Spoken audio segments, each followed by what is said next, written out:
ఈ 4 రాశుల వాళ్ళు గ్రహణం వల్ల వచ్చే ఇబ్బందులేవి కూడా మిమ్మల్ని ఇబ్బంది పెట్టకుండా ఉండాలంటే, ఎలాంటి సమస్యలు రాకుండా ఉండాలంటే గ్రహణం మర్నాడు దానాలు ఇచ్చుకోండి.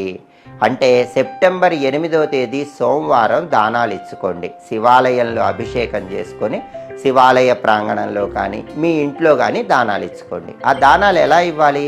ఇది రాహుగ్రస్త సంపూర్ణ చంద్రగ్రహణం కాబట్టి, రాహుకి మినుములంటే ఇష్టం కాబట్టి 1.25 కేజీ నల్ల మినుములు బూడిద రంగు వస్త్రంలో కట్టి దానం ఇవ్వాలి.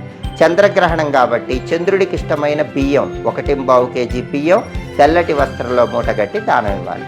రాహువుకి సంకేతంగా ఒక చిన్న నాగపడిగా, చంద్రుడికి సంకేతంగా ఒక చిన్న గుండ్రటి చంద్రబింబము దానంగా ఇవ్వాలి.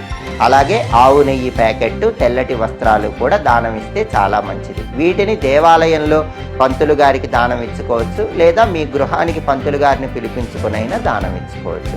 ఇలా దానాలు ఇచ్చుకోలేని వాళ్ళు ఏం చేయాలి? గ్రహణ సమయంలో మంత్రాలు చదువుకోవాలి. ఇది రాహుగ్రస్త సంపూర్ణ చంద్రగ్రహణం కాబట్టి గ్రహణ సమయంలో దుమ్ దుర్గాయై నమః, ఓం చంద్రశేఖరాయ నమః, ఈ 2 మంత్రాలు వీలైనన్ని సార్లు మనసులో స్మరించుకోండి. దుర్గా కవచం కానీ, చంద్రశేఖరాష్టకం కానీ, వెంకటేశ్వర వజ్రకవచ స్తోత్రం కానీ గ్రహణం సమయంలో చదవటం కానీ వినటం కానీ చేయండి. అప్పుడు ఈ 4 రాశుల వాళ్ళకి సాధ్యమైనంత వరకు ఇబ్బందులు ఏవి ఉండవు. ఏవైనా పెద్ద పెద్ద సమస్యలున్నా అవన్నీ కూడా తొలగిపోతాయి. ఏది ఏమైనా ఈ 4 రాశుల వాళ్ళు మాత్రం గ్రహణం సందర్భంగా దానాలైనా ఇచ్చుకోండి, గ్రహణ సమయంలో మంత్ర జపాలైనా చేయండి, కానీ 6 నెలల పాటు జాగ్రత్తగా ఉండండి.